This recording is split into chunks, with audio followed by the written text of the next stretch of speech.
Hi ನಮಸ್ತೆ ಎಲ್ರಿಗೂ welcome back to one more vlog. So friends, ಇವತ್ತು ಈ ವಿಡಿಯೋ ಕಂಪ್ಲೀಟಾಗಿ ಯಾವುದ್ರ ಬಗ್ಗೆ ಅಂತೇಳಿ ಆಲ್ರೆಡಿ ತಮ್ಮನೇಲಿ ನೋಡಿರ್ತೀರಿ. So yes, my baby age is 3 months old. So 3 months ಬೇಬಿದು ಕಂಪ್ಲೀಟಾಗಿ ರೂಟೀನ್ಸ್ ಎಲ್ಲ ಹೆಂಗಿರುತ್ತೆ ಮತ್ತು ನನಗೆ ಮತ್ತು ನನ್ನ ಬೇಬಿಗೆ ಸಂಬಂಧಪಟ್ಟಂಗೆ ನಾನು ಯಾವ ರೀತಿ ಮ್ಯಾನೇಜ್ ಮಾಡ್ತೀನಿ, ಅವ್ರ ಫೀಡಿಂಗ್ ರೂಟೀನ್ ಆಗಿರ್ಬೋದು ಮತ್ತು ಟೈಮ್ ಮ್ಯಾನೇಜ್ಮೆಂಟ್ ಆಗಿರ್ಬೋದು, ಪ್ರತಿಯೊಂದು ಕೂಡ ಈ ವಿಡಿಯೋದಲ್ಲಿ ನಿಮ್ಮ ಜೊತೆ ಶೇರ್ ಮಾಡ್ಕೊತಾ ಇದ್ದೀನಿ. ಸೊ ಇವಾಗ ನೋಡಿದ್ರಿ ಟೈಮಿಂಗ್ಸ್ 7:10 ಆಗಿದೆ. ಹಾಗೆ ಪರ್ಟಿಕ್ಯುಲರ್ಲಿ ಕಂಪ್ಲೀಟಾಗಿ ಒಂದೇ ರೀತಿ ಇರುತ್ತೆ ಅಂತ ಅನ್ನೋಕ್ಕಾಗಲ್ಲ, ಬಟ್ ಇವತ್ತಿನ ಪರ್ಟಿಕ್ಯುಲರ್ ಡೇ ಹೆಂಗಿರುತ್ತೆ ಅನ್ನೋದನ್ನು ಶೇರ್ ಮಾಡ್ತಾ ಇದ್ದೀನಿ. 7 o'clock ಆಗಿದೆ, 7:10 ಆಗಿದೆ. ಸೊ ಪಾಪು ಮಲಗಿದ್ದಾಳೆ ಆ್ಯಂಡ್ ಕೆಳಗಡೆ ನನ್ನ ಪಕ್ಕದಲ್ಲಿ ಏನು ಮಲ್ಕೊಂಡಿದ್ಲು ಇವಾಗ ತೆಗೆದು ತೊಟ್ಟಿಲ್ಲಿ ಹಾಕಿದ್ದೀನಿ. ಇನ್ನು ಡೀಪ್ ಸ್ಲೀಪ್ ಇದೆ, ಅದಕ್ಕೋಸ್ಕರ ಮಾತ್ರ ಹಾಕಿದ್ದೀನಿ. ಇಲ್ಲ ಅಂತಂದರೆ ಮನೆಯೆಲ್ಲ ಕ್ಲೀನ್ ಮಾಡಿದ್ಮೇಲೆ ಕೆಳಗಡೆ ಒಂದು ಬೆಡ್ಶೀಟ್ ಹಾಕಿ ಕೆಳಗಡೆ ಹಾಕ್ಬಿಡ್ತಿದ್ದೆ. ಆ್ಯಂಡ್ ನಮ್ಮ ಪಾಪು ಇವಾಗ ಆಲ್ರೆಡಿ ನೈಟ್ ಟೈಮ್ ಎದ್ದೇಳೋ ಅಂಥದ್ದು ಮತ್ತು ಕಾಟ ಕೊಡುವಂಥದ್ದು ಇದ್ಯಾವುದು ಮಾಡ್ತಾ ಇಲ್ಲ.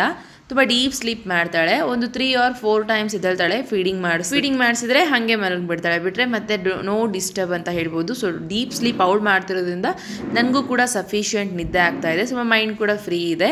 ಆ್ಯಂಡ್ ನೀವು ನೋಡ್ತಾ ಇದ್ದೀರಿ ನೆಕ್ಸ್ಟ್ 8:30 ಆಗಿದೆ. ಇವಾಗ ಆ್ಯಕ್ಚುಲಿ ಅವಳು ಮೆಲ್ಲಕ್ಕೆ ಎದ್ದು ಅವರಪ್ಪನ ಜೊತೆ ಆಟ ಆಡ್ತಿದ್ದಾಳೆ. ಸೊ ನೋಡಿ, ಫ್ರೆಶ್ ಆಗಿ ಎದ್ದುಬಿಟ್ಲು ಅಂದರೆ ಎದ್ದ ತಕ್ಷಣ ಸ್ಮೈಲ್ ಕೊಟ್ಕೋ ಅಂತ ಎದ್ದೇಳ್ತಾಳೆ.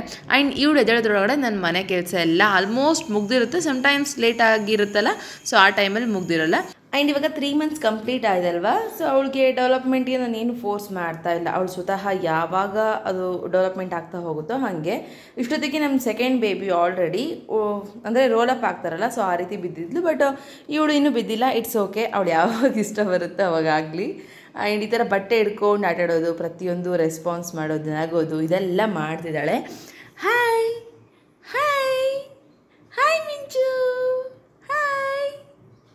ಸೊ ಸಖತ್ ರೆಸ್ಪಾನ್ಸ್ ಮಾಡ್ತಾಳೆ ಎಲ್ಲದಕ್ಕೂ ಕೂಡ. ಮನೆ ಕೆಲಸ ಬೇಗ ಮುಗಿಸ್ಕೊಂಡಿದ್ದಕ್ಕೆ ಇನ್ನೇನು ಪಾಪು ಎದ್ದಾಟಾಡ್ತಿದ್ದಾಳೆ ಅಂತಂದಾಗ ನಾನು ಹೋಗಿ ಸ್ನಾನ ಮಾಡ್ಕೊಂಬಂದಾಯಿತು. ಸೊ ಹೀಗೆ ಅವರು ಮಲ್ಕೊಂಡಾಗಲಿ ಮತ್ತು ಎದ್ದಾಗಲಿ ಫೀಡಿಂಗ್ ಮಾಡಿಸ್ತಾ ಕೆಲಸ ಮಾಡ್ಕೊತಾನೆ ಎಲ್ಲ ರೆಡಿ ಮಾಡ್ಕೊಳ್ಳೋದು ಮತ್ತು ಬೇರೆ ಬೇರೆ ಕೆಲಸ ಮಾಡೋದು, ಈ ಥರ ಮ್ಯಾನೇಜ್ ಮಾಡ್ತಾ ಇರ್ತೀನಿ. ಹಾಗೆ ಇವಾಗ ಸ್ನಾನ ಎಲ್ಲ ಆಯಿತು. ಆ್ಯಂಡ್ ನೆಕ್ಸ್ಟ್ ದೀಪ ಹಚ್ಚಿ ಮತ್ತು ಮುಂದಿನ ಕೆಲಸ ನೋಡ್ಕೊಳ್ಳೋ ಅಂಥದ್ದು. ಸೊ ನೋಡಿ, ಇವಾಗ ದೀಪ ಹಚ್ಚಿದ್ದೀನಿ. ಹಾಗೆ ಪಾಪು ಏನು ಬೆಳಗ್ಗೆ ಮಲ್ಕೊಂಡಿದ್ಲಲ್ಲ, ಆ ಟೈಮಲ್ಲೇ ಕಿಚನ್ ಕೂಡ ಕ್ಲೀನ್ ಮಾಡ್ಕೊಂಡಿದ್ದೀನಿ. ಆ್ಯಂಡ್ ಈಗ ಹಾಲು ಕಾಯಿಸ್ಬೇಕು. ಸೊ ಯಾರಿಗೋಸ್ಕರ ಅಂತಂದರೆ ಮಿಟ್ಟುಗಾಗಿರಲಿ ಮತ್ತು ನಮಗೆ ಟೀ ಮಾಡ್ಕೊಳ್ಳೋದಾಗಿರಲಿ. ಆ್ಯಂಡ್ ಈವನ್ ನೆಕ್ಸ್ಟ್ ಬರೋ ದಿನಗಳಲ್ಲಿ ಟೀ ಮತ್ತು ಕಾಫಿ ಕಟ್ ಮಾಡಬೇಕು ಅಂತ ಅಂದ್ಕೊಂಡಿದ್ದೀನಿ. ಸೊ ಹಾಗೆ ಇಲ್ಲಿ ನೋಡಿ, ಇವಾಗ ಕಂಪ್ಲೀಟಾಗಿ ಪ್ಲೇಯಿಂಗ್ ಮಾಡ್ತಾನೆ ಇದ್ದಾಳೆ. ಇಷ್ಟರೊಳಗಡೆ ಒಂದು 2 times ಯೂರಿನ್ ಮಾಡಿದ್ಲು ಅಂತಂದರೆ ಮತ್ತೆ ಅವಳಿಗೆ ಸಖತ್ ಹೊಟ್ಟೆ ಹಸಿತಾ ಇರುತ್ತೆ. ಸೊ 9:15 ಆಗಿದೆ, ಅಂದರೆ 9:15 ಒಳಗಡೆ ಮತ್ತೆ ಇವಳ ಹತ್ರ ಬಂದು ಕೂತ್ಕೊಂಡಿದ್ದೀನಿ ನಾನು. ಸೊ ಇವಾಗ ಬಂದು ಕೂತ್ಕೊಂಡು ಅವಳ ಜೊತೆ ಆಟಾಡ್ತಾ ಇದ್ದೀನಿ. ನಾನು ಪಾಪು ಜೊತೆ ಆಟಾಡುವಾಗ ಮತ್ತು ಅವಳಿಗಿಂತ ದೊಡ್ಡವಳು ಏನಿದ್ದಾಳೆ ಮಿಟ್ಟು, ಸೊ ಅವಳು ಕೂಡ ಪ್ಲೇ ಟೈಮ್ ನನ್ನ ಜೊತೆ ಆಟಾಡ್ತಾ ಇರ್ತಾಳೆ. ಇಬ್ಬರು ಸೇರ್ಕೊಂಡು ಆಟಾಡಿಸ್ತಿರ್ತೀವಿ. ಆ್ಯಂಡ್ ರಿಫ್ರೆಶ್ ಮೈಂಡ್ ಕಂಪ್ಲೀಟಾಗಿ ಫ್ರೆಶ್ ಇದ್ದಾಗ ಮಗುಗೆ ಸ್ವಲ್ಪ ಆಟಾಡೋದಕ್ಕೋಸ್ಕರ ಟೈಮ್ ಕೊಡ್ತಾ ಇರ್ತೀನಿ. ಸೊ ನನ್ನ ಕಡೆಯಿಂದ ಬೆಸ್ಟ್ ಪೇರೆಂಟಿಂಗ್ ಟಿಪ್ಸ್ ಏನಂತಂದರೆ, ಆ್ಯಕ್ಚುಲಾಗಿ ನಾವು ಎಷ್ಟು ಕಮ್ಯುನಿಕೇಷನ್ ಮಾಡ್ತೀವೋ ಮಕ್ಕಳ ಜೊತೆ, ಅಷ್ಟು ಅವ್ರಿಗೆ ಬ್ರೈನ್ ಇಂಪ್ರೂವ್ಮೆಂಟ್ ಆಗುತ್ತೆ ಮತ್ತು ಕಮ್ಯುನಿಕೇಷನ್ ಸ್ಕಿಲ್ ಡೆವಲಪ್ಮೆಂಟ್ ಆಗುತ್ತೆ ಮತ್ತು ಚೆನ್ನಾಗಿ ರೆಸ್ಪಾನ್ಸ್ ಮಾಡಬೇಕು ಅಂತ ಅರ್ಥ ಆಗುತ್ತೆ. ಆಲ್ಮೋಸ್ಟ್ ಇವಾಗ ನಮ್ಮಿಟ್ಟು ಮಾತಾಡೋದನ್ನೆಲ್ಲ ಕೇಳಿಸ್ಕೊತಾ ಇದ್ದರೆ ನಾನು ಎಷ್ಟು ಖುಷಿ ಪಡ್ತೀನಿ ಗೊತ್ತಾ. ಅದು ಹೆಂಗೆ ಇವಳಿಗೆ ಕ್ಯಾಪ್ಚರ್ ಮಾಡ್ಕೊತಾ ಇದ್ದಾಳೆ, ಮೈಂಡಲ್ಲಿ ಇಟ್ಕೊತಾ ಇದ್ದಾಳೆ ಅಂತೇಳಿ. ಸೊ ಚಿಟ್ಟಿಗಿಂತ ಲೇಟಾಗಿ ಮಾತು ಸ್ಟಾರ್ಟ್ ಮಾಡಿದ್ಲು, ಬಟ್ ಚಿಟ್ಟಿಗಿಂತ ಬೇಗ ಫಾರ್ವರ್ಡಾಗಿ ಮಾತಾಡ್ತಾ ಇದ್ದಾಳೆ ಮಿಟ್ಟು. ಸೊ ಎಲ್ಲದನ್ನು ಕವರ್ ಅಪ್ ಮಾಡ್ತಾ ಇದ್ದಾಳೆ, ಅದು ತುಂಬ ಖುಷಿ. ಹಾಗೆ ಇವಾಗ ಮಿಂಚುಗೂ ಕೂಡ ಸೇಮ್ ಆ್ಯಸ್ ಇಟ್ ಈಸ್ ಹೀಗೆ ನಾವು ಪ್ರತಿಯೊಂದನ್ನು ಏನು ಅಭ್ಯಾಸ ಮಾಡಿಸ್ತಾ ಹೋಗೋದು. ಆ್ಯಂಡ್ ಇನ್ನೊಂದು ಏನಂತಂದರೆ, ಅವಳಿಗೆ ನೀರು ಹಾಕಬೇಕು ಅಲ್ವಾ. ಸೊ ಫ್ರೆಶ್ ಅಪ್ ಯಾವಾಗ ಮಾಡ್ತೀವಿ ಅಂತಂದರೆ ಆಲ್ಮೋಸ್ಟು 2 days once ಮಾಡಿಸ್ತಾ ಇದ್ವಿ ಮುಂಚೆಯಿಂದನೂ. ಇವಾಗ ಬೇಸಿಗೆ ಸಮ್ಮರ್ ಅದರಲ್ಲೂ ಸ್ವಲ್ಪ ಡೈಲಿ ಆದಷ್ಟು ಮಾಡೋಣ ಅಂತೇಳಿ ಟ್ರೈ ಮಾಡ್ತಾಯಿದ್ವಿ. ನನಗೊಬ್ಳಿಗೆ ಅಂತೂ ಆಗಲ್ಲ. ಸೊ ಅವಳು ಯಾಕಂದರೆ ತುಂಬ ಮಿಸ್ಕಾಡ್ತಾಳೆ ಮತ್ತು ಸಮ್ಟೈಮ್ಸ್ ತುಂಬ ಅಳ್ತಾಳೆ. ಹಾಗಾಗಿ ಯಾರಾದರೂ ಇರಲೇಬೇಕು, ಅಮ್ಮ ಇರ್ತಾರೆ ಇಲ್ಲಾಂದರೆ ಜಯಂತ್ ಇರ್ತಾರೆ, ಅವರಿಬ್ಬರಲ್ಲಿ ಒಬ್ಬರು ಇದ್ದರು ಅಂದರೆ ಖಂಡಿತ ಮಾಡಿಸ್ತೀನಿ. ಸೊ ಇಲ್ಲ ಅಂತಂದಾಗ ಅದನ್ನು ಹಾಗೆ ಮ್ಯಾನೇಜ್ ಮಾಡ್ತೀನಿ. ಸೊ ಮೈ ಒರೆಸೋದು ಅದು ಇದೆಲ್ಲ ಮಾಡ್ಕೊತಾ ಇರ್ತೀನಿ. ಆ್ಯಂಡ್ ಇವತ್ತು ಏನಂತಂದರೆ ಜಸ್ಟ್ ನಿನ್ನೆ ಸಂಜೆ ಒಂದು 6:15 ಟೈಮಿಂಗ್ಸಲ್ಲಿ ಸ್ನಾನ ಮಾಡಿಸಿದ್ದೀವಿ. ಹಾಗಾಗಿ ಮತ್ತೆ ಇವಾಗ ಬೆಳಗ್ಗೆನೇ ಸ್ನಾನ ಮಾಡಿಸೋದು ಬೇಡ, ಸಂಜೆ ಮೈ ಒರೆಸೋದ್ರೆ ಆಯಿತು ಅಂತ ಅಂದ್ಕೊಂಡು ಫಿಕ್ಸ್ ಆಗಿದ್ದೆ. ಈವನ್ ಜಯಂತ್ ಇದ್ದರು ಅಂದರೆ ಸ್ನಾನನೇ ಮಾಡಿಸೋಣ ಅಂತ ಕೂಡ ಅಂದ್ಕೊಂಡಿದ್ದೆ. ಫ್ರೆಂಡ್ಸ್, ಏನಿಲ್ಲ, ಮಕ್ಕಳ ಜೊತೆ ನಾವು ಎಷ್ಟು ಟೈಮ್ ಸ್ಪೆಂಡ್ ಮಾಡ್ತೀವೋ ಅದು ತುಂಬ ಕ್ವಾಲಿಟಿ ಟೈಮ್. ನನಗೆ ಗೊತ್ತು ತುಂಬ ಜನ ಕಮೆಂಟ್ಸ್ ಮಾಡ್ತಾ ಇರ್ತೀರಿ, ಏನೋ ಕ್ವಶನ್ಸ್ನ ರೈಸ್ ಮಾಡ್ತಾ ಇರ್ತೀರಿ, ಮತ್ತು ಹಿಂಗಿದ್ರೆ ನಾರ್ಮಲ್ಲ, ಹಾಗಿದ್ರೆ ನಾರ್ಮಲ್ಲ. ಈವನ್ ಪ್ರಾಬ್ಲಮ್ ಏನಾದರೂ ಇದೆ ಅಂತಂದರೆ ಖಂಡಿತ ಅದಕ್ಕೊಂದು ಸೊಲ್ಯೂಷನ್ ಇದ್ದೇ ಇರುತ್ತೆ ಅಲ್ವಾ. ಸೊ ಹಾಗೆ ಕೆಲವೊಂದಷ್ಟು ಆ ಮಗು ಜೊತೆನೇ ಬಂದಿರುತ್ತೆ, ಅದನ್ನು ಅಕ್ಸೆಪ್ಟೆನ್ಸಿ ಮಾಡಿ ಈ ಜರ್ನಿನ ನಾವು ಎಂಜಾಯ್ ಮಾಡಬೇಕೇ ಹೊರತು ತುಂಬ ಓವರ್ ಥಿಂಕ್ ಮಾಡೋದ್ರಿಂದ ನಮ್ಮ ಹೆಲ್ತ್ ಹಾಳಾಗುತ್ತೆ ಆ್ಯಂಡ್ ಬೇಬಿ ಹೆಲ್ತ್ ಹಾಳಾಗುತ್ತೆ. ಸೊ ಹಾಗಾಗಿನೇ ಕೆಲವೊಂದಷ್ಟು ವಿಚಾರಗಳನ್ನ ನಾನು ಓವರ್ ಥಿಂಕ್ ಮಾಡೋದ್ರಿಂದ ಹೊರಗೆ ಬಂದುಬಿಡ್ತೀನಿ. ನಿಮ್ಗೆ ಗೊತ್ತಾ, ಪಾಪು ಅಂದರೆ ಮಿಂಚು ಹುಟ್ಟಿದಾಗ ಅವಳು ಹುಟ್ಟಿ ಎಕ್ಸಾಕ್ಟಾಗಿ 7 ಡೇಸ್ಗೆ ಅವಳಿಗೆ ಮೋಷನ್ನಲ್ಲಿ ಬ್ಲಡ್ ಬಂದುಬಿಟ್ಟಿತ್ತು. ಸೊ ಅದಂತೂ ನನಗೆ ಮರೆಯೋಕ್ಕಾಗದೇ ಇರೋಂಥ ಘಟನೆ. ಬಟ್ 2 ತಿಂಗಳವರೆಗೂ ಅದು ಸಾಮಾನ್ಯ ಅಂತಲೂ ಕೂಡ ನನಗೆ ಗೊತ್ತಿರಲಿಲ್ಲ. ಬಿಕಾಸ್ ಈ ಮುಂಚೆ ಇರೋವಂಥ ಮಕ್ಕಳಿಗೆ ಇದು ಯಾವ ಥರನೂ ಕಾಣಿಸ್ಕೊಂಡಿರಲಿಲ್ಲ. ಆ್ಯಂಡ್ ಫೈನಲಿ ಒಂದು 3 ಡೇಸ್ ಬಿಟ್ಟು ಅದು ಹೆಂಗೆ ಜೋರಾಯಿತು ಅವಳಿಗೆ ಮೋಷನಲ್ಲಿ ಬ್ಲಡ್ ಬಂದಿದ್ದು ಅಂತಂದರೆ ಹಾಸ್ಪಿಟ್ಲಿಗೆ ಹೋಗೋ ಥರ ಆಯಿತು. ಸೊ ಹೋಗಿದ್ದಾದ್ಮೇಲೆ ಗೊತ್ತಾಗಿದ್ದು ಪಾಪು ನಾರ್ಮಲ್ ಆಗಿದ್ದಾಳೆ, ಇನ್ನೊಂದು ಸರಿ ಏನಾದರೂ ಕಾಣ್ತು ಅಂತಂದರೆ ಬನ್ನಿ ಅಂತೇಳಿ. ಮತ್ತು ನಾನು ಸ್ವಲ್ಪ ನಂದು ಊಟದ್ದೆಲ್ಲ ಕಂಟ್ರೋಲ್ ಮಾಡ್ತಾ ಮತ್ತು ನಾನು ಏನು ತಿಂದಾಗ ಏನಾಗ್ತಾ ಇದೆ ಮಗುಗೆ ಇದನ್ನೆಲ್ಲ ಅಬ್ಸರ್ವ್ ಮಾಡೋಕೆ ನನಗೆ ಗೊತ್ತಾಯಿತು. ನಾನೇನಾದರೂ ಹೀಟಿಂಗ್ ಪದಾರ್ಥ ತಿಂದರೆ ಅವಳಿಗೆ ಮೋಷನಲ್ಲಿ ಬ್ಲಡ್ ಕಾಣಿಸ್ಕೊತಾ ಇತ್ತು. ಸೊ ಯಾವಾಗ ನನಗೆ ಅರ್ಥ ಆಯಿತು ಆವಾಗಲಿಂದ ಕಂಟ್ರೋಲ್ ಮಾಡ್ಕೊತ ಬಂದೆ. ಹಾಗೆ ಇನ್ನೊಮ್ಮೆ ಹಾಸ್ಪಿಟ್ಲಿಗೆ ಹೋಗಿದ್ದು ಕೂಡ ಹೌದು. ಸೊ ಅವ್ರು ಹೇಳಿದ್ದು 2 ತಿಂಗಳವರೆಗೂ ಇದು ನಾರ್ಮಲ್ ಇರುತ್ತೆ, ಸ್ವಲ್ಪ ನೀವೇ ಊಟ ತುಂಬ ಹೀಟಿಂದ ಏನಾದ್ರು ತಿಂತಾ ಇದ್ದೀರಾ ಅಬ್ಸರ್ವ್ ಮಾಡಿ ಅಂತ ಅಂದಾಗ ಅರ್ಥ ಆಯ್ತು ನನಗೆ. ಅವತ್ತಿಂದ ನಾನು ಕಂಪ್ಲೀಟಾಗಿ ಕಂಟ್ರೋಲ್ ಮಾಡಿದೆ ಆ್ಯಂಡ್ ಇವತ್ತಿಗೆ completely fine. She is well ಅಂತ ಹೇಳ್ಬೋದು. ತುಂಬ ಚೆನ್ನಾಗಿ ಆರೋಗ್ಯವಾಗಿ ಡೆವಲಪ್ಮೆಂಟ್ ಆಗ್ತಾ ಇದ್ದಾಳೆ. ಸೊ ಈ ಥರ ನಾವು ಕೆಲವೊಂದಷ್ಟನ್ನು ಓವರ್ ಥಿಂಕ್ ಮಾಡೋದ್ರಿಂದ ಬಿಟ್ಟರೆ ತುಂಬ ಆರೋಗ್ಯವಾಗಿ ಬೆಳೀತಾರೆ ಮಕ್ಕಳು. ಸೊ ಇವಾಗ ನೋಡಿ, ಆ ಒಂದು ಪ್ರಾಬ್ಲಮ್ಗೆ ಸೊಲ್ಯೂಷನ್ ಅಂತೂ ಇದ್ದೇ ಇರುತ್ತೆ. ಏನು ಅಂತ ರೀಸನ್ ಗೊತ್ತಾಗ್ಬಿಡ್ತು ಅಂದರೆ ಮ್ಯಾನೇಜ್ ಮಾಡ್ಬೋದು. ಸೊ ಇವಾಗ ಸೆಕೆಂಡ್ ಟೈಮ್ ಫೀಡಿಂಗ್ ಮಾಡಿದೆ. ಫೀಡಿಂಗ್ ಮಾಡಿಸಿ ಆರಾಮಾಗಿ ಮಲ್ಕೊಂಬಿಟ್ಲು ಗಾಳಿಗೆ. ಇನ್ನೇನು ಮಲ್ಕೊಂಡಿದ್ದಾಳೆ ಅಂತೇಳಿ ತೊಟ್ಲಿಲಿ ಹಾಕಿದ್ದೀನಿ. ಸೊ ತೊಟ್ಲಿಲಿ ಹಾಕಿ ಏನು ಮಾಡ್ತಾ ಇದ್ದೀನಿ ಅಂದರೆ ಅವಳಿಗೆ ಸ್ವಲ್ಪ ಕತ್ಲಾಗಬೇಕು ಆ್ಯಂಡ್ ಆಲ್ಸೋ ಮೈ ಮೇಲೆ ಏನಾದರೂ ಒಚ್ಚಿರಬೇಕು, ಹಾಗಿದ್ರೆ ತುಂಬ ಡೀಪ್ ಸ್ಲೀಪ್ ಮಾಡ್ತಾಳೆ. ಅದು ಒಂದು ಅಭ್ಯಾಸ ನನಗೆ. ಎಕ್ಸಾಕ್ಟಾಗಿ 10:10 ಆಗಿದೆ, 10 ಗಂಟೆ 10 ನಿಮಿಷ. ಸ್ಟಾರ್ಟಿಂಗ್ ಡೇಸಲ್ಲಿ ಎಲ್ಲದೂ ಕೂಡ ತುಂಬ ಕಷ್ಟ, ಯಾಕಂದರೆ ಅವ್ರದ್ದು ರೂಟೀನ್ಸು ಅದು ಇದು ಎಲ್ಲ ಅರ್ಥ ಮಾಡ್ಕೊಳ್ಳೋಕೆ ತುಂಬ ಕಷ್ಟ ಆಗುತ್ತೆ. ನನಗೂ ಕೂಡ ಅವಳು ಹೆಂಗೆ ಮಲಗ್ತಾಳೆ, ಎಷ್ಟೊತ್ತು ಮಲಗ್ತಾಳೆ, ಯಾಕೆ ಹೆಂಗೆ, ಆಮೇಲೆ ಯಾವ ಥರ ಅವಳನ್ನ ಪ್ರೊಟೆಕ್ಟ್ ಮಾಡಬೇಕು, ಇದೆಲ್ಲ ಕಷ್ಟ ಆಗ್ತಿತ್ತು. ಆ ರೂಮಲ್ಲಿ ಒಂದು ಸರಿ ಆಗ್ತಾಯಿದ್ದೆ, ಈ ರೂಮಲ್ಲಿ ಒಂದು ಸರಿ ಆಗ್ತಾಯಿದ್ದೆ, ಹೀಗೆ ಮ್ಯಾನೇಜ್ ಮಾಡೋದು ಹೆಂಗೆ ಬರುತ್ತೋ ಹಂಗೆ ಹೋಗ್ತಾಯಿದ್ದೆ. ಬಟ್ ಬರ್ತಾ ಬರ್ತಾ ಒಂದು ಫ್ಲೋ ಅನ್ನೋದು ಸಿಕ್ಬಿಡುತ್ತೆ ನಮಗೆ, ಒಂದು ರೂಟೀನ್ ಅನ್ನೋದು ಸೆಟ್ ಆಗಿಬಿಡುತ್ತೆ. ಅದಕ್ಕಂತಲೇ ನಾನು ಸ್ವಲ್ಪ ಮೈಂಡ್ ಫ್ರೀಯಾಗಿ ಇಟ್ಕೊತಿದ್ದೆ. ಇವಾಗ ಆಲ್ರೆಡಿ ಗೊತ್ತಾಗ್ಬಿಟ್ಟಿದೆ ಬೆಳಗ್ಗೆ ಯಾವ ರೂಮಲ್ಲಿ ಹಾಕಬೇಕು ಅಂತೇಳಿ. ಬದವೇ ನಮ್ಮದು ಅಂದರೆ ಜೋಲಿ ಇದೆ ಅಲ್ಲ, ಕಂಪ್ಲೀಟಾಗಿ ಫ್ಲೆಕ್ಸಿಬಲ್. ನಾವು ಇಲ್ಲಾದರೂ ಹಾಕೋಬೋದು ಮತ್ತು ರೂಮಲ್ಲಾದರೂ ಹಾಕೋಬೋದು. ಮಾರ್ನಿಂಗ್ ಟೈಮಲ್ಲಿ ಎಲ್ಲಿ ಗಾಳಿ ಚೆನ್ನಾಗಿರುತ್ತೆ, ಎಲ್ಲಿ ಬಿಸಿಲು ಕಡಿಮೆ ಇರುತ್ತೋ ಅಲ್ಲಿ ಹಾಕಿದ್ದೀನಿ. ಆ್ಯಂಡ್ ಇವತ್ತೇನಂತಂದರೆ ಹಾಲಲ್ಲಿ ಸ್ವಲ್ಪ ಗಾಳಿ ಜಾಸ್ತಿ, ಫ್ಯಾನ್ ಹಾಕಿರ್ತೀವಿ. ಸೊ ಅದಕ್ಕಾಗಿ ಹಾಲಲ್ಲೇ ಹಾಕಿದ್ದೀನಿ. ಆ್ಯಂಡ್ ಮಿಟ್ಟು ಕೂಡ ಎದ್ದು ತಲೆ ತಿಂತಾ ಇದ್ದಾಳೆ ನೋಡಿ. ಅವಳ ಜೊತೆನೂ ಮಾತಾಡ್ಕೊತ ಅವಳನ್ನು ಕೂಡ ತೂಕೊಂತ ಮಲಗಿಸ್ತಾ ಇದ್ದೀನಿ. ಇವಾಗ ಮಲ್ಕೊಂಡ್ರೆ ಮತ್ತೆ ನನಗೆ ತುಂಬ ಹೊತ್ತು ಕೆಲವೊಮ್ಮೆ ಟೈಮ್ ಕೊಡ್ತಾಳೆ, ಕೆಲವೊಮ್ಮೆ ಟೈಮ್ ಕೊಡಲ್ಲ. ಸೊ ಹಾಗಂತ ಒಂದೇ ದಿನಕ್ಕೆ ಇದೇ ಥರ ಮಲಗ್ತಾಳೆ, ಇದೇ ಥರ ಮಲಗಲ್ಲ ಅಂತಿಲ್ಲ. ವೇರಿಯೇಷನ್ ಆಗ್ತಾನೆ ಇರುತ್ತೆ. ಡೈಲಿ ರೂಟೀನ್ ಅಂದರೆ ವೇರಿಯೇಷನ್ ಆಗ್ತಿರುತ್ತೆ. ಅದರಲ್ಲಿ ಇವತ್ತಿನ ದಿನ ನಾನು ಜೊತೆ ಶೇರ್ ಮಾಡ್ತಾ ಇದ್ದೀನಿ. ಸೊ ನೋಡಿ, ಇವಾಗ ಮಲಗಿದಾಳೆ ಆರಾಮಾಗಿ. ಕಣ್ಣಿನ ಅಂದರೆ ಮುಖದ ಹತ್ರ ಫುಲ್ಲು ಅವಳಿಗೆ ಕತ್ಲು ಅನ್ಸೋದ್ರಿಂದ ಸ್ವಲ್ಪ ಮಲಗ್ತಾಳೆ. ನಾ ಮುಂಚೆ ಈ ಥರ ಅಂದ್ಕೊಳ್ತಿರ್ಲಿಲ್ಲ ನಾನು, ಹೌದಲ್ವಾ ನಮಗೂ ಕೂಡ ಇದೇ ಥರ ಫೀಲ್ ಆಗುತ್ತೆ ಅಂತ ಅಂದಾಗ. ಆಮೇಲೆ ಈ ಕಿಟಕಿಯಿಂದ ಬಿಸಿಲು ಜಾಸ್ತಿ ಬರ್ತಾ ಇರುತ್ತೆ, ಅವಾಗ ಮಾತ್ರ ಹಿಂಗೆ ಕ್ಲೋಸ್ ಮಾಡ್ತೀನಿ. ದೆನ್ ಅದಾಗಿದ್ದ ತಕ್ಷಣ ಪಾಪು ಇವಾಗ ಮಲ್ಕೊಂಡ್ಲು ಅಂತ ಅಂದಾಗ ಮತ್ತು ಅದರಲ್ಲೂ ಇವಾಗ ಸ್ವಲ್ಪ ಅರ್ಲಿ ವೇಕಪ್ ಮಾಡ್ತಾ ಇದ್ದೀನಿ. ಅಂದರೆ ತುಂಬ ಬೇಗ ಎದ್ದೇಳ್ತಾ ಇದ್ದೀನಿ, ಯಾಕೆಂದರೆ ನನ್ನ ಹೆಲ್ತ್ ಮತ್ತು ಮನೆ ಎಲ್ಲ ಕೆಲಸ ಆಗಬೇಕು, ಜೊತೆಲಿ ಸ್ವಲ್ಪ ಫ್ರೀಯಾಗಿರಬೇಕು, ಮಧ್ಯಾಹ್ನ ಹೊತ್ತು ರೆಸ್ಟ್ ಕೂಡ ಮಾಡಬೇಕು ಅನ್ನೋ ಕಾರಣಕ್ಕೆ ಕೆಲಸ ಮಾಡ್ತೀವಿ. ಹೇಗೆ ಅಂದರೆ ಇವಾಗ ಯಾರೂ ಇಲ್ದಿದ್ದಾಗ ನಾವು ಮಾಡಲೇಬೇಕಾಗತ್ತೆ, ಅಡುಗೆನೂ ಕೂಡ ಮಾಡಲೇಬೇಕಾಗತ್ತೆ, ಮತ್ತು ಮಕ್ಕಳನ್ನ ಕೂಡ ಮೇಂಟೈನ್ ಮಾಡ್ಕೋಬೇಕಾಗತ್ತೆ. ಅದೆಲ್ಲದರ ನಡುವೆ ನಮ್ಮ ಆರೋಗ್ಯನೂ ಕೂಡ ನೋಡ್ಕೋಬೇಕಾಗಿರುತ್ತಲ್ವ. ಸೊ ಹೇಗೆ ಮ್ಯಾನೇಜ್ ಮಾಡಬೇಕು ಅಂತೇಳಿ ಸಾಕಷ್ಟು ಯೋಚನೆ ಮಾಡ್ತಾ ಇರ್ತೀನಿ. ಒಂದು ಗ್ರಿಪ್ ಅಂತ ಸಿಗುತ್ತೆ ನನಗೆ. ಇವಾಗ ಏನು ಮಾಡ್ತಾಯಿದ್ದೀನಿ ಅಂದರೆ ಆಲ್ರೆಡಿ ಎಲ್ಲ ಕೆಲಸ ಮುಗ್ದಿದೆ ಅಲ್ವಾ ಮನೆಯದು. ಇವಾಗ ಅಡುಗೆ ಒಂದು ಮಾಡ್ಕೊಂಡ್ಬಿಟ್ರೆ ಆರಾಮ್ಸೆ ನಿದ್ದೆ ಮಾಡ್ಬೋದು ಅಂತೇಳಿ. ಅದರಲ್ಲೂ ಇವಾಗ ಸ್ವಲ್ಪ ಬೇಗ ಮಲ್ಕೊಳ್ತಾ ಇರೋದ್ರಿಂದ ಮಧ್ಯಾಹ್ನ ಅಟ್ಲೀಸ್ಟ್ 1 ಅವರ್ ನಿದ್ದೆ ಬಂತು ಅಂದರೆ ನನ್ನ ಬಾಡಿ ಹೀಲಿಂಗಿಗೆ ತುಂಬ ಹೆಲ್ಪ್ ಆಗುತ್ತೆ. ಆ ಕಾರಣಕ್ಕೆ ಇವಾಗ ಈ ಥರ ಮೇಂಟೈನ್ ಮಾಡೋದನ್ನು ಅಭ್ಯಾಸ ಮಾಡ್ಕೊತಾ ಇದ್ದೀನಿ. ಸೊ ಇನ್ನು ಮುಂದೆ ನನ್ನ ರೂಟೀನ್ಸಲ್ಲಿ ನಿಮಗೆ ಸಾಕಷ್ಟು ಇಂಪ್ರೂವ್ಮೆಂಟ್ಸ್ ಮತ್ತು ಸಾಕಷ್ಟು ಚೇಂಜಸ್ ಖಂಡಿತ ಕಂಡೇ ಕಾಣುತ್ತೆ. ಯಾಕಂದರೆ ನಾರ್ಮಲ್ ಲೈಫ್ ಮುಂಚೆ ನಮ್ಮದು ಹೆಂಗಿತ್ತೋ ಲೈಫ್, ಆಫ್ಟರ್ ಬೇಬಿ, ಆಫ್ಟರ್ ಒಂದು ನಮ್ಮ ಜೀವನ ಜೊತೆ ಆ್ಯಡ್ ಆಗಿದೆ, ನಮ್ಮ ಡೈಲಿ ರೂಟೀನಲ್ಲಿದೆ, ಅದರ ಜವಾಬ್ದಾರಿ ಎಲ್ಲ ನಮ್ಮದೇ ಆಗಿರುತ್ತೆ ಅಂದಾಗ ಲಾಟ್ ಆಫ್ ಡಿಫ್ರೆನ್ಸ್ ಮುಂಚೆ ಲೈಫ್ಗೂ ಇವಾಗಿನ ಲೈಫ್ಗೂ. ಬಟ್ ಮುಂಚೆ ಮಾಡ್ತಾ ಇರೋವಂಥದ್ದೆಲ್ಲ ಇವಾಗ ಮಾಡಲೇಬೇಕಾಗುತ್ತೆ. ಆ್ಯಂಡ್ ಅದು ಹೆಲ್ತಿ ವೇ ಆಗಿರ್ಬೋದು, ಮತ್ತು ಕೆಲವೊಂದಷ್ಟು ಕೆಲಸಗಳು, ರೆಸ್ಪಾನ್ಸಿಬಿಲಿಟೀಸ್ ಎಲ್ಲ ಇರುತ್ತಲ್ವ, ಅದನ್ನು ಮ್ಯಾನೇಜ್ ಮಾಡಬೇಕಂದ್ರೆ ಅದು ಒಂದೇ ದಿನ ಸೆಟ್ ಆಗುತ್ತೆ ಅನ್ನೋಕ್ಕಾಗಲ್ಲ. ಪ್ರತಿದಿನ ಒಂದೊಂದು ಆ್ಯಡಪ್ ಆಗ್ತಾನೆ ಸೆಟ್ ಆಗುತ್ತೆ. ಇವತ್ತು ನಾನು ಆ್ಯಕ್ಚುಲಿ ಏನು ಮಾಡಬೇಕಂತ ಅಂದ್ಕೊಂಡಿದ್ದೆ ಅಂದರೆ ರಸಮ್ ರೈಸ್ ತಿನ್ನಬೇಕು ಅಂತ ಅನಿಸಿತ್ತು ನನಗೆ. ಸೊ ಅದನ್ನು ಪ್ರಿಪೇರ್ ಮಾಡ್ಕೊತಾ ಇದ್ದೀನಿ. ಆ್ಯಂಡ್ ಆಲ್ಸೋ ಊಟದ ವಿಚಾರದಲ್ಲೂ ಅಷ್ಟೇ ಫ್ರೆಂಡ್ಸ್, ಪ್ರತಿಯೊಂದನ್ನು ಅಡುಗೆ ಮಾಡ್ಕೊತೀನಿ. ಅದನ್ನು ಸಮ್ಟೈಮ್ಸ್ ಹೀಗೆ ಇರಬೇಕು, ಹೀಗೆ ಆಗಬೇಕು ಅನ್ನೋದು ಮಾತ್ರ ಇಲ್ಲ. ಹೆಂಗಾದರೂ ಆಗಲಿ ಅಟ್ಲೀಸ್ಟ್ ಮ್ಯಾನೇಜ್ ಮಾಡಿಕೊಂಡು ಫುಡ್ ರೋಟಿನ ನೀಟಾಗಿ ಮೇಂಟೈನ್ ಮಾಡ್ತಾಯಿದ್ದೀನಿ. ಸೊ ಆದಷ್ಟು ಹೆಲ್ತಿಯಾಗಿರೋವಂಥದ್ದು ತಿಂತಾ ಇರ್ತೀನಿ. ಮತ್ತು ವೆಜಿಟೇಬಲ್ಸ್ ಆ್ಯಡ್ ಮಾಡೋವಂಥದ್ದು, ಹೈ ಪ್ರೋಟೀನ್, ಹೈ ಫೈಬರ್ ಯಾವುದ್ರಲ್ಲಿದೆ, ಏನು ನಾನೇನು ತಿಂತಾ ಇದ್ದೀನಿ, ಮತ್ತು ನೀರು ಹೆಂಗೆ ಕುಡಿತಾ ಇದ್ದೀನಿ, ಇದು ಪ್ರತಿಯೊಂದು ಕೂಡ ಯಾವುದಕ್ಕೆ ಸಂಬಂಧಪಟ್ಟಿದ್ದು ಅಂದರೆ ಪಾಪು ಡೆವಲಪ್ಮೆಂಟ್ ಮತ್ತು ಪಾಪು ನಮ್ಮ ಜೊತೆ ಏನು ಕಮ್ಯುನಿಕೇಷನ್ ಮಾಡುತ್ತೆ, ಪಾಪುದು ಡೈಲಿ ರೋಟೀನ್ಸು ಅದೆಲ್ಲದು ಡಿಪೆಂಡ್ ಆಗಿರುತ್ತೆ. ಯಾಕೆಂದರೆ ಇವಾಗ ಮಗು ಏನೂ ತಿಂತಾ ಇರಲ್ಲ ಅಲ್ವಾ, ಏನು ಕುಡಿತಾ ಇರಲ್ಲ. ಆಲ್ಮೋಸ್ಟ್ ನಾನು 5 ತಿಂಗಳಾಗೋವರೆಗೂ ನೀರು ಮತ್ತು ಬೇರೆ ಅದು ಏನು ಯೋಚನೆ ಮಾಡಲ್ಲ. 5 ತಿಂಗಳವರೆಗೂ ಎದೆ ಹಾಲು, ಒಂದು 5 ತಿಂಗಳಾದಮೇಲೆ 5.5 ತಿಂಗಳಾದಮೇಲೆ ತುಂಬ ತಾಪ ಇದೆ, ಬೇಸಿಗೆ ಕಾಲನೇ ಇದೆ ಅಂತಂದರೆ ಮಾತ್ರ ನೀರು ಕೊಡ್ತಾ ಇದ್ದೆ. ಇವಾಗ ನೋಡಬೇಕು ಮಿಂಚಿಗೆ ಹೆಂಗಾಗುತ್ತೋ ಆ ಥರ. ಮತ್ತು ಬಿಟ್ಟರೆ ಬೇರೆ ಹಾಲು ಕೊಡುವಂಥದ್ದು, ಫಾರ್ಮುಲಾ ಮಿಲ್ಕ್ ಕೊಡುವಂಥದ್ದು, ಸೊ ಇದು ಯಾವುದು ನಾನು ಮಾಡಿಲ್ಲ. ಆ್ಯಂಡ್ ಈ ಪಾಪಗೂ ಕೂಡ ಮಾಡಲ್ಲ. ಆ್ಯಂಡ್ ಆಲ್ಮೋಸ್ಟ್ ಮತ್ತೆ ಮಗುಗೆ ಎದೆ ಹಾಲು ಬಿಡಿಸೋವರೆಗೂ ಅಂಗಡಿ ಹಾಲಾಗಿರ್ಬೋದು, ಆಕಳ ಹಾಲಾಗಿರ್ಬೋದು, ಇದು ಯಾವುದೂ ಕೂಡ ಕೊಡಲ್ಲ. ಸೊ ಮೇಕೆ ಆಗಿರ್ಬೋದು, ಕೆಲವೊಬ್ರು ಮೇಕೆ ಅಂತ ಅಂದ್ಕೊಂಡಿರ್ತಾರೆ ಮಕ್ಕಳಿದ್ದಾರೆ ಅಂತಂದಾಗ. ಸೊ ಹೊರಗಿಂದ ಹಾಲನ್ನು ಆ್ಯಕ್ಚುಲಾಗಿ ನಾನು ಇವತ್ತಿನವ್ರು ಕೊಟ್ಟಿಲ್ಲ. ಅದು ಬಿಡಿಸಿ ಆದಮೇಲೆ ಅಂದರೆ ಎದೆ ಹಾಲು ಬಿಡಿಸಿದಾದ್ಮೇಲೆ ನಾನು ಆ್ಯಕ್ಚುಲಿ ಕೊಡಬೇಕು ಅಂತ ಯೋಚನೆ ಮಾಡಿದ್ದು ಮಿಟ್ಟುಗೋಸ್ಕರ. ಚಿಟ್ಟಿಗೆ ಆ್ಯಕ್ಚುಲಿ ಒಂದು ದಿನವೂ ಕೊಟ್ಟಿಲ್ಲ. ಸೊ ಮಿಂಚುಗೆ ನೋಡೋಣ ನೆಕ್ಸ್ಟ್ ಹೆಂಗೆ ಆಗುತ್ತೋ ಆ ಥರ. ಬಟ್ ನಾವೇನು ಫುಡ್ ಊಟ ಮಾಡ್ತಾಯಿದ್ದೀವಿ ಆ್ಯಂಡ್ ನಮ್ಮದು ರೂಟೀನ್ಸ್ ಹೆಂಗಿದೆ ಅದೆಲ್ಲದೂ ಕೂಡ ಬಾಡಿ ಹೆಂಗೆ ಸಪೋರ್ಟ್ ಮಾಡ್ತಾ ಇರುತ್ತೆ. ಹಾರ್ಮೋನ್ಸ್ ಎಲ್ಲ ಸಪೋರ್ಟ್ ಮಾಡ್ತಿರುತ್ತಲ್ವ, ಅದ್ರ ಪರಿಣಾಮ ಮಗು ಮೇಲೂ ಬೀಳುತ್ತೆ. ಅದು ತುಂಬ ಇಂಪಾರ್ಟೆಂಟ್ ನಾವು ಯೋಚನೆ ಮಾಡಬೇಕಾಗಿರೋದು.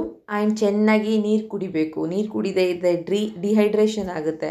ಸಮ್ಟೈಮ್ಸ್ ನಮಗೆ ಡಿಹೈಡ್ರೇಷನ್ ಆಗಿದೆ ಅಂತಂದಾಗ ಮಗುವು ಕೂಡ ಡಿಹೈಡ್ರೇಷನ್ ಆಗುತ್ತೆ. ಸೊ ದಟ್ ಅವಾಗ ತುಂಬ ಕಿರಿಕಿರಿ ಮಾಡ್ತಾ ಇರುತ್ತೆ. ಅಯ್ಯೋ ಮಗು ಹುಟ್ಟಿದೆ, ಅದು ಸುಮ್ಮನೆ ಅಳ್ತಾನೆ ಇರಲಿ ಬಿಡಿ ಅಂತಂದರೆ ಆ್ಯಕ್ಚುಲಾಗಿ ಮಗುಗೆ ಒಳಗಡೆ ಅನ್ಕಂಫರ್ಟಬಲ್ ಇದ್ದರೆ ಆ ಸ್ಯಾಡ್ನೆಸ್ ಫೀಲಿಂಗ್ ಅನ್ನೋದು ಮತ್ತು ಆ ಕ್ರೈಯಿಂಗ್ ಹಾರ್ಮೋನ್ಸ್ ಅನ್ನೋದು ರಿಲೀಸ್ ಆಗಬೇಕಂದ್ರೆ ಅದಕ್ಕೆ ಸಂಬಂಧಪಟ್ಟಂಗೆ ಏನೋ ಒಂದು ಚೇಂಜಸ್ ಆಗ್ತಾ ಇದೆ ಅಂತಲೇ ತಾನೇ. ಸೊ ಹ್ಯಾಪಿ ಹಾರ್ಮೋನ್ಸ್ ರಿಲೀಸ್ ಆಗಬೇಕಂತಂದರೆ ಹೆಲ್ತಿ ಹಾರ್ಮೋನ್ಸ್ ಬರಲೇಬೇಕು. ಸೊ ಈ ಥರ ಸ್ವಲ್ಪ ನೀವು ಯಾವಾಗ ಯೋಚನೆ ಮಾಡೋದಕ್ಕೆ ಸ್ಟಾರ್ಟ್ ಮಾಡ್ತೀರಿ ಆವಾಗ ತುಂಬ ಆರೋಗ್ಯವಾಗಿರುತ್ತೆ. ಸೊ ಆಲ್ಮೋಸ್ಟ್ ನಾನು ಹೀಗೆ ಯೋಚನೆ ಮಾಡೋದು. ನಮ್ಮ ಪಾಪು ಯಾವಾಗ ಅನ್ಕಂಫರ್ಟಬಲ್ ಇರ್ತಾಳೆ ಅವಾಗ ನಾನು ಸ್ವಲ್ಪ ರೋಟೀನ್ಸ್ನ ಚೆಕ್ ಮಾಡ್ಕೊತಾ ಇರ್ತೀನಿ. ಅವಳು ಇನ್ನೇನು ಮಲ್ಕೊಂಡು ಎದ್ದೇಳೋದ್ರೊಳಗಡೆ ಎಷ್ಟೆಲ್ಲ ಕಂಪ್ಲೀಟ್ ಮಾಡ್ಕೋಬೇಕು ಅಂದರೆ ಜಸ್ಟ್ ಏನಾದರೂ ಚಿಕ್ಕ ಪುಟ್ಟ ಕೆಲಸ ಇತ್ತು ಅಂದರೆ ಮತ್ತೆ ಅಡುಗೆ ಕೆಲಸ. ಆ್ಯಂಡ್ ಇಲ್ಲಿ ನಾನು ರಸಮ್ ಪುಡಿ ರೆಡಿ ಮಾಡ್ತಾಯಿದ್ದೀನಿ. ಫಸ್ಟ್ ಟೈಮ್ ಮನೆಯಲ್ಲೇ ರೆಡಿ ಮಾಡ್ಕೊತಾ ಇರೋದು. ಯಾಕಂದರೆ ಇನ್ಸ್ಟಂಟಾಗಿ ರೆಡಿ ಮಾಡಿಕೊಂಡ್ರೆ ಟೇಸ್ಟಿಯಾಗಿರುತ್ತೆ ಈ ರಸಮ್ ರೈಸ್ ಮಾಡೋವಾಗ ಅಂತೇಳಿ ನೋಡಿದೆ. ಅದಕ್ಕೋಸ್ಕರನೇ ಟ್ರೈ ಮಾಡಿ ಇದನ್ನು ಮಾಡ್ಕೊತಾ ಇದ್ದೀನಿ.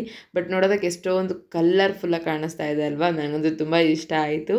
ಆ್ಯಂಡ್ ಇದನ್ನೆಲ್ಲದನ್ನು ಕೂಡ ಲೈಟಾಗಿ ಲೋ ಫ್ಲೇಮ್ ಇಟ್ಕೊಂಡೆ ಫ್ರೈ ಮಾಡ್ಕೊತಾ ಇದ್ದೀನಿ. ಪ್ಯಾನ್ ತೊಗೊಂಡು ಸ್ವಲ್ಪ ಅದನ್ನು ಹೀಟ್ ಮಾಡಿಕೊಂಡು, ಸೊ ಹೀಟ್ ಮಾಡ್ಕೊಳ್ಳೋರ್ಗೂ ಹೈ ಫ್ಲೇಮೇ ಇರುತ್ತೆ. ದೆನ್ ಅದಾದಮೇಲೆ ಲೋ ಫ್ಲೇಮ್ ಇರುತ್ತೆ. ಏನೇನೆಲ್ಲ ತೊಗೊಂಡಿದ್ದೀನೋ ಉರಿಯೋದಕ್ಕೆ ಅದನ್ನೆಲ್ಲ ಹಾಕಿ ಲೈಟಾಗಿ ಒಂದು ಸ್ವಲ್ಪ ಮೀಡಿಯಮ್ಮಾಗೆ ಹುರ್ಕೊತಾ ಇದ್ದೀನಿ. ತೊಗರಿಬೇಳೆ, ಧನಿಯಾ ಕಾಳು, ಮೆಣಸು ಆ್ಯಂಡ್ ಮತ್ತು ಏನು ತೊಗೊಂಡಿದ್ದೀನಿ ಒಣಮೆಣಸಿನ್ಕಾಯಿ ಆಗಿರ್ಬೋದು, ಮತ್ತು ಜೀರಿಗೆ, ಮೆಂತೆ ಕಾಳು, ಇದೆಲ್ಲದು ಅಂದರೆ ಪ್ರಮಾಣ ಹೆಂಗೆ ಗೊತ್ತಾಗುತ್ತೆ ಅಂದರೆ ಅದು ಅಡುಗೆ ಮಾಡ್ತಾ ಇದ್ದರೆ ಗೊತ್ತಾಗ್ತದೆ. ಮುಂಚೆ ಎಲ್ಲ ನನಗೆ ಅರ್ಥ ಆಗ್ತಿರ್ಲಿಲ್ಲ.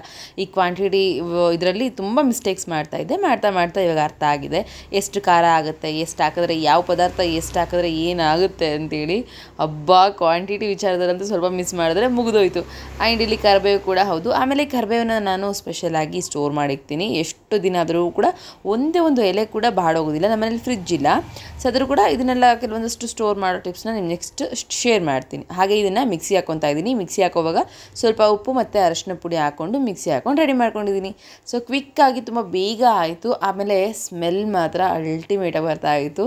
ಸೊ ತುಂಬ ಇಷ್ಟ ಆಯಿತು ಹೋಮ್ ಮೇಡ್ ಮಾಡ್ಕೊಂಡಿದ್ದೀನಿ ಅಂತ ಹೇಳಿ. ಹಾಗೆ ಅನ್ನ, ಬೇಳೆ ಮತ್ತು ಟೊಮೊಟೊ ಹಣ್ಣು ಏನು ಕುಕ್ಕರ್ಗೆ ಹಾಕಿ ವಿಜಲ್ ಮಾಡಿಸಿದ್ದೆ. ಸೊ ಅದನ್ನು ಒಂದು ಸೌಟಷ್ಟು ತೆಗೆದು ಹೊರಗಡೆ ಇಟ್ಕೊಂಡಿದ್ದೀನಿ. ಅದು ಯಾಕೆ ಅಂತಂದರೆ ಮಿಟ್ಟುಗೆ ಅದನ್ನು ಕಲಸಿ ಚೆನ್ನಾಗಿ ಅದಕ್ಕೆ ಸ್ವಲ್ಪ ತುಪ್ಪ ಹಾಕಿ ಕೊಡ್ತಾಯಿದ್ದೀನಿ. ಹಾಗೆ ಇಲ್ಲಿ ಹುಣಸೆಹಣ್ಣು ರಸ ಮತ್ತು ಸಾಂಬಾರು ಪುಡಿ ಹಾಕಿ ಆ ಅನ್ನನ ಸ್ವಲ್ಪ ನೀರು ಹಾಕಿ ಎಷ್ಟು ತೆಳ್ಳಗೆ ಬೇಕೋ ಅಷ್ಟನ್ನ ಕಲಿಸ್ಕೊಂಡು ಜಸ್ಟ್ ಒಂದು ಕಲರ್ಫುಲ್ ಒಗ್ಗರಣೆ ಅಂದರೆ ಎಣ್ಣೆಗೆ ಜೀರಿಗೆ, ಸಾಸಿವೆ, ಒಣಮೆಣಸಿನ್ಕಾಯಿ ಹಾಗೆ ಹಸಿಮೆಣಸಿನ್ಕಾಯಿ ಒಂಥರ ಏನೋ ಕಲರ್ಫುಲ್ಲಾಗಿ ಕಾಣಿಸ್ತಾ ಇತ್ತು. ಹಾಗೆ ಇದನ್ನು ಒಗ್ಗರಣೆ ಕೊಟ್ಟು ಅನ್ನನ ಮಿಕ್ಸ್ ಮಾಡಿ ಒಂದು ಸ್ವಲ್ಪ ಹೊತ್ತು ಅದನ್ನು ಬಾಡಿಸ್ಕೊತಾ ಇದ್ದೀನಿ. ಸೀರಿಯಸ್ಲಿ ಎಷ್ಟು ಟೇಸ್ಟಿಯಾಗಿತ್ತು ಗೊತ್ತಾ, ಒಂದ್ಸರಿ ನೀವು ಟ್ರೈ ಮಾಡಿ, ಅಮೇಝಿಂಗ್ ಟೇಸ್ಟ್. ಮತ್ತು ರಸಮ್ ರೈಸ್ ಅಂತ ಹೇಳಿದ್ದಕ್ಕೆ ಜಯಂತ್ ಏನೋ ಮಾಡಿಕ್ತೀಯ ನೀನು ಟೋಟಲಿ ಅಂತಂದರು. ಮಿಟ್ಟುಗೆ ಒಂದ್ಸರಿ ಹಾಲು ಕೊಟ್ಟಿದ್ದೀನಿ. ಸೊ ಹಾಲು ಕೊಟ್ಟು ಪಾಪನ ತೂಗ್ತಾ ಮಲಗಿಸ್ತಾ ಇದ್ದಾರೆ. ಅಲ್ಲಿ ನೋಡಿ ಅವಳು ಮಲ್ಕೊತಾ ಇಲ್ಲ ಇನ್ನು. ಸೊ ಸ್ವಲ್ಪ ಹೊತ್ತು ಆಟ ಆಡಲಿ ಅಂತೇಳಿ ತೊಟ್ಲಲ್ಲಿ ಹಾಕಿದ್ದೀನಿ ಅಷ್ಟೇ. ನಾವು ಊಟ ಮಾಡೋವರೆಗೂ ತೊಟ್ಲಲ್ಲಿದ್ದರೆ ಸ್ವಲ್ಪ ಆಟ ಆಡ್ತಾಳೆ, ಇಲ್ಲ ಅಂತಂದರೆ ಕೂಗೋಗಿ ಸ್ಟಾರ್ಟ್ ಮಾಡಿಬಿಡ್ತಾಳೆ. ಇವಾಗ ನಾನು ಮತ್ತು ಜಯಂತ್ ಮತ್ತು ಮಿಟ್ಟು ಎಲ್ಲರೂ ಇಲ್ಲೇ ಕೆಳಗಿದ್ದೀವಿ. ಪಾಪುನ ಕೆಳಗೆ ಹಾಕ್ಕೊಂಡು ಊಟಕ್ಕೆ ಕೂತ್ಕೊಂಡಿದ್ದೀನಿ. ತಿಂಡಿ ಇಷ್ಟು ಲೇಟಾಗಿ ಮಾಡೋದು ಅಂತ ಕೇಳ್ಬೋದು. ಬಟ್ ಇವತ್ತೇನಾಯಿತು ಅಂತಂದರೆ ಆ್ಯಕ್ಚುಲಿ ಬೆಳಗ್ಗೆನೇ ಏನೋ ಇತ್ತು ಮನೇಲಿ ಅಂತ ಹೇಳಿ ಅದನ್ನು ಆಟ ಆಡ್ಕೊತ ತಿಂದಿದ್ವಿ. ಅದಕ್ಕೋಸ್ಕರನೇ ಸ್ವಲ್ಪ ತಡ ಆದರೂ ಪರವಾಗಿಲ್ಲ ಚೆನ್ನಾಗಿ ಮಾಡ್ಕೊಳ್ಳೋಣ ಅಂತೇಳಿ ರಸಮ್ ರೈಸ್ ಮಾಡ್ಕೊಂಡಿದ್ದು ಅಷ್ಟೇ. ಆ್ಯಂಡ್ ಇವಾಗ ನಮ್ಮದೆಲ್ಲ ತಿಂದಾದಮೇಲೆ ನಾನು ಒಂದ್ಸರಿ ಫೀಡಿಂಗ್ ಮಾಡಿಸಿ ಅವಳನ್ನ ಹಾಡು ಹೇಳ್ಕೊ ಅಂತ ಮಲಗಿಸ್ತಾ ಇದ್ದೀನಿ ಈಗ. ಸೊ ಆಲ್ಮೋಸ್ಟ್ ಇವಾಗ ನಾನು ಅವಳಿಗೆ ಕೆಲವೊಮ್ಮೆ ಬಾಟಮ್ಸ್ ಹಾಕ್ತೀನಿ, ಕೆಲವೊಮ್ಮೆ ಹಾಕಲ್ಲ. ಯಾವ ರೀಸನ್ಗೆ ಅಂದರೆ ಸ್ವಲ್ಪ ಕೂಡ್ತೊಡೆ ಮೈ ತುಂಬಿರೋಳು ಆಗ್ತಾಳಲ್ವ, ಅವಳಿಗೆ ಶೆಕೆ ಜಾಸ್ತಿ ಆಯಿತು ಅಂದರೆ ಮತ್ತು ರ್ಯಾಷಸ್ ಆಗಿಬಿಡುತ್ತೆ ಅನ್ನೋ ಕಾರಣಕ್ಕೆ ನಿಮ್ಗೆ ಹೇಳ್ತೀನಿ ನೆಕ್ಸ್ಟ್ ಅದನ್ನು.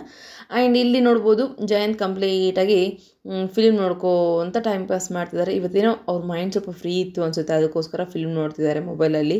ತುಂಬ ಕಾಮಿಡಿ ಫಿಲ್ಮ್ ಅಂತ ಹೇಳಿ ಉಪಾಧ್ಯಕ್ಷ ನೋಡ್ತಾ ಇದ್ದಾರೆ, ಇಲ್ಲಾಂದರೆ ಇಷ್ಟು ಇಂಟ್ರೆಸ್ಟಾಗಿ ನೋಡಲ್ಲ. ಆ್ಯಂಡ್ ನಾನೇ ಬಂದು ಈಗ ಪಾಪುನ ಮಲಗಿಸ್ತಾ ಇದ್ದೀನಿ. ಬೆಳಗ್ಗೆ ಬೇಗ ಎದ್ದು ಕೆಲಸ ಎಲ್ಲ ಮುಗಿಸ್ಕೊಂಡ್ರೆ ಮಾತ್ರ ನಾನು ಕೂಡ ಇಷ್ಟು ಫ್ರೀಯಾಗಿ ಇಷ್ಟು ಆರಾಮಾಗಿ ಇರೋಕ್ಕೆ ಸಾಧ್ಯ. ಇಲ್ಲ ಅಂತಂದರೆ ಮತ್ತೆ ಕೆಲಸದ ಕಡೆ ತಲೆ ಹೋಯ್ತು ಅಂತಂದರೆ ಫುಲ್ ಟೆನ್ಷನ್ ಆಗುತ್ತೆ, ಊಟದ್ದೆಲ್ಲ ಕಡಿಮೆ ಅನಿಸುತ್ತೆ, ಮತ್ತು ಸ್ವಲ್ಪ ಸ್ಟ್ರೆಸ್ ಅನಿಸುತ್ತಲ್ವ. ಆ ಸ್ಟ್ರೆಸ್ಗಳ ನಡುವೆ ಪಾಪು ಮಲ್ಕೊಂಡಾಗ ಮತ್ತು ಮಿಟ್ಟು ಮಲ್ಕೊಂಡಾಗ, ಚಿಟ್ಟಿ ಇಲ್ಲದೆ ಇದ್ದಾಗ ಈ ಥರ ಟೈಮ್ ಗ್ಯಾಪ್ ನೋಡಿಕೊಂಡು ರೆಸ್ಟ್ ಮಾಡ್ತಾ ಇರ್ತೀನಿ. ಈವನ್ ಅವಳ ಪಕ್ಕ ನಾನು ಏನಾದರೂ ಮಲ್ಕೊಂಡ್ರೆ, ಮಿಂಚು ಪಕ್ಕ ಮಲ್ಕೊಂಡ್ರೆ ಆರಾಮ್ ಮಲ್ಕೊತಾಳೆ.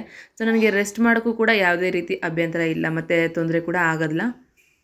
12 ಗಂಟೆಯಿಂದ 2:15ವರೆಗೂ ಮಿಂಚು ಫುಲ್ ಆಟ. ಅವಳ ಜೊತೆ ಆಟ ಆಡ್ತಾ ನನಗೆ ಟೈಮ್ ಹೋಗಿದ್ದೆ ಗೊತ್ತಾಗಲಿಲ್ಲ. ಸಖತ್ ಆಟ ಆಡಿದ್ವಿ ಸೀರಿಯಸ್ಲಿ, ಯಾಕಂದರೆ ಬೆಳಗ್ಗೆನೇ ಕೆಲಸ ಎಲ್ಲ ಆಗಿತ್ತು ಮತ್ತು ಅಡುಗೆ ಎಲ್ಲ ಆಗಿತ್ತು.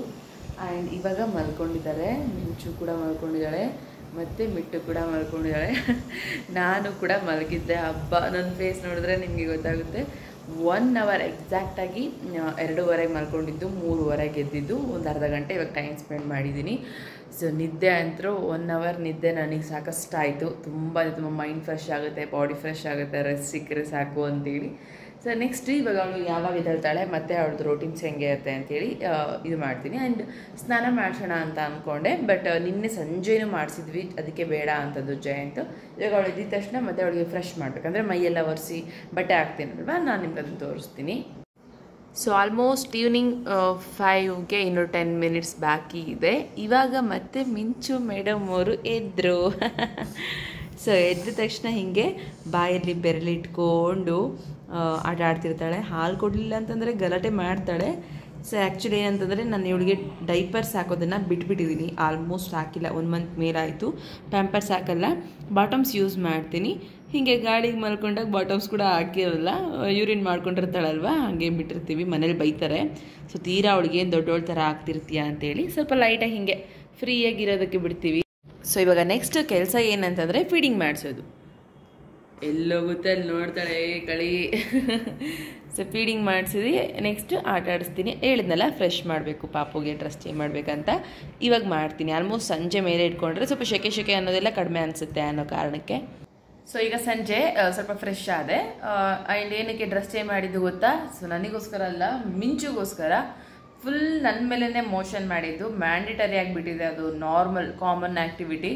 ಮೋಷನ್ ಮಾಡಿದ್ರೆ ನಾನು ಡ್ರೆಸ್ ಚೇಂಜ್ ಮಾಡಬೇಕು, ಆ ಲೆವೆಲಿಗೆ ಮಾಡ್ತಾಳೆ. ಡೈಲಿ ಒನ್ಸ್ ಮಾಡ್ತಾಳೆ. ಮಾಡಿದ್ರು ಅಂತಂದರೆ ಕಂಪ್ಲೀಟಾಗಿ ಹೊಟ್ಟೆ ಕ್ಲೀನ್ ಮಾಡ್ಕೊತಾಳೆ, ಅಷ್ಟು ಅಂದರೆ ಕ್ವಾಂಟಿಟಿ ಜಾಸ್ತಿ.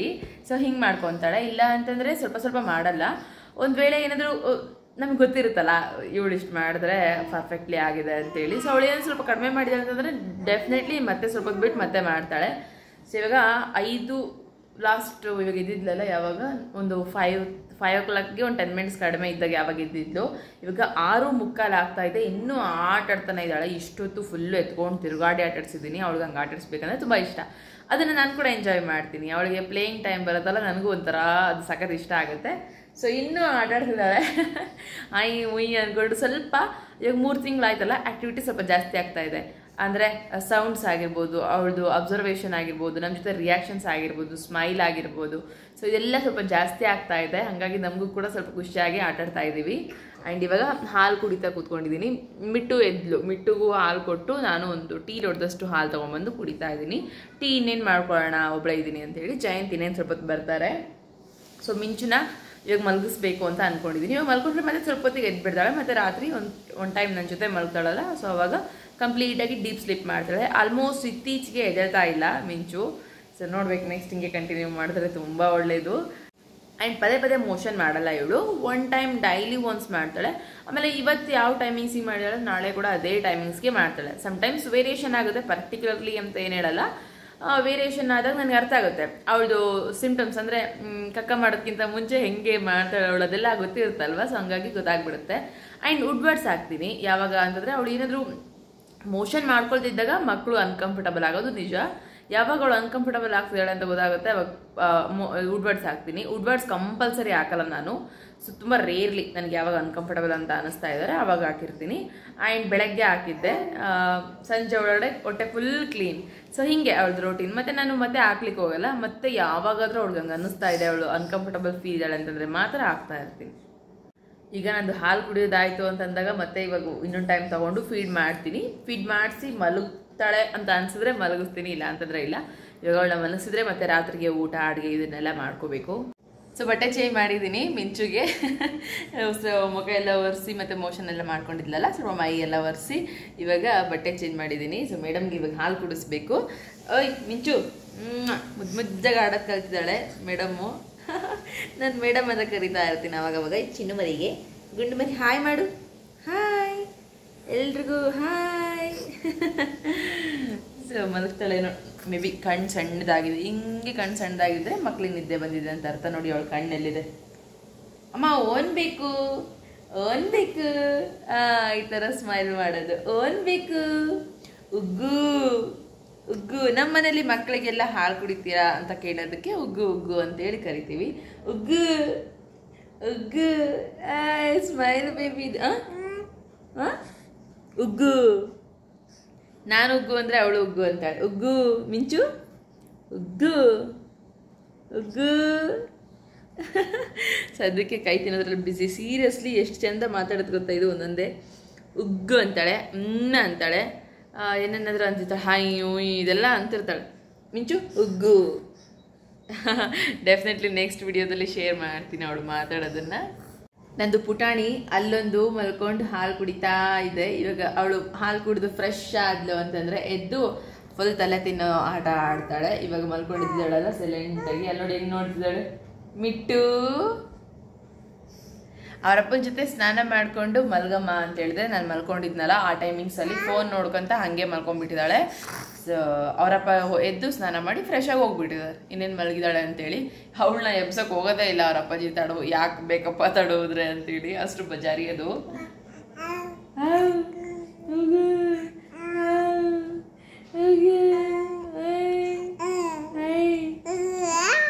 ಹೌದಾ, ಮಾತಾಡ್ತೀರಾ ನೀವು?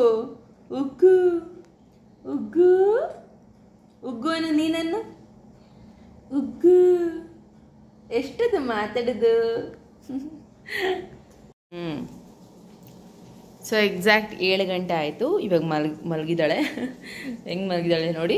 ಆಮೇಲೆ ತುಂಬ ಹೊತ್ತೇನು ಮಲಗಲ್ಲ, ಮತ್ತು ರಾತ್ರಿ ಮಲಗ್ತಾಳೋ ಇಲ್ಲೋ ಆ ಥರ ಕನ್ಫ್ಯೂಷನ್ಗೆ ಇವಾಗ ನಾವು ಮತ್ತೆ ಕೆಲಸ ಮಾಡ್ಕೊಂಡು ಹೋದ್ರೊಳಗಡೆ ಎದ್ಬಿಡ್ತಾಳೆ. ಹಾಲಷ್ಟು ಸ್ಯಾಟಿಸ್ಫ್ಯಾಕ್ಷನ್ ಆಗೋ ಥರ ಏನು ಕುಡ್ದಿಲ್ಲ. ನಿದ್ದೆ ಬಂದಿತ್ತೇನೋ ಹಾಗಾಗಿ ಕಿರಿ ಮಾಡ್ತಾಯಿದ್ಲು. ನಾನೇ ಮಲಗಿಸಿದ್ದೀನಿ.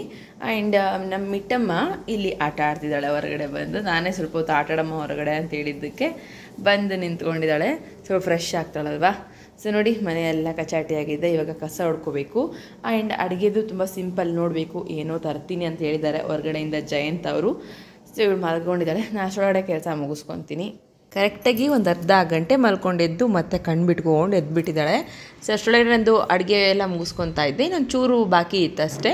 ಸೊ ಚೇತನ್ ನನ್ನ ಮಗ ಏನಿದ್ನಲ್ಲ ಆಟಾಡ್ಸ್ಕೊತ ನಿಂತ್ಕೊಂಡಿದ್ದಾನೆ. ಆ್ಯಂಡ್ ಸ್ವಲ್ಪ ಹೊತ್ತು ಬಿಟ್ಟು ನಾವೆಲ್ಲ ನೀಟಾಗಿ ಕಸ ಗಿಸ ಎಲ್ಲ ಹೊಡ್ಕೊಂಡು ಅವಳಿಗೊಂದು ಬೆಡ್ಶೀಟ್ ಹಾಕಿ ಕೆಳಗಡೆ ಹಾಕಿದ್ದೀನಿ. ಇನ್ನೇನು ಕೆಲಸ ಇಲ್ಲ, ಅವಳನ್ನ ಆಟಾಡಿಸ್ಕೊಂಡು ಅಡುಗೆ ಮಾಡಿಕೊಂಡು ಊಟ ಮಾಡಿ ಮಲ್ಕೊಂಡ್ರೆ ಅಷ್ಟೇ ಅಂತೇಳಿ. So full of playing time ಇವಾಗ ಮಕ್ಕಳ ಜೊತೆ.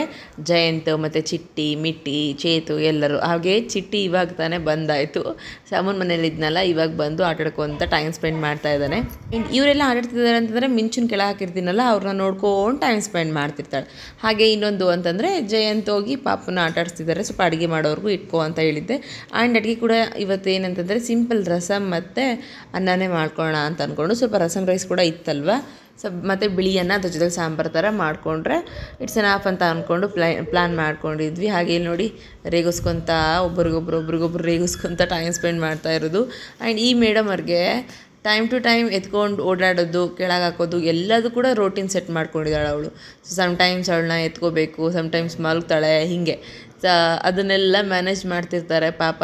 ಆ್ಯಂಡ್ ಇಲ್ಲಿ ನೋಡಿ ಹೆಸರುಬೇಳೆ ಹಾಕಿ ಸಾರು ಮಾಡಿದ್ದಾಯಿತು. ತುಂಬ ಅಂದರೆ ತುಂಬ ಟೇಸ್ಟಿಯಾಗಿತ್ತು. ಬೆಳಗ್ಗೆ ಏನು ಮಾಡಿದ್ನಲ್ಲ ಪೌಡರ್, ಅದನ್ನೇ ಕೂಡ ಈ ಸಾಂಬಾರ್ಗೂ ಕೂಡ ಹಾಕಿದ್ದೆ. ಹಾಗೆ ಇದ್ರ ಜೊತೆಲಿ ವೈಟ್ ರೈಸ್ ಸ್ವಲ್ಪನೇ ಮಾಡ್ಕೊಂಡಿದ್ದೀನಿ, ಯಾಕಂದರೆ ಸ್ವಲ್ಪ ಲೈಟಾಗಿರಲಿ ಅನ್ನೋ ಕಾರಣಕ್ಕಷ್ಟೇ ಮಾಡ್ಕೊಂಡಿದ್ದು, ಸಾಂಬಾರು ರೈಸ್ ಇತ್ತಲ್ವ ಅಂತೇಳಿ.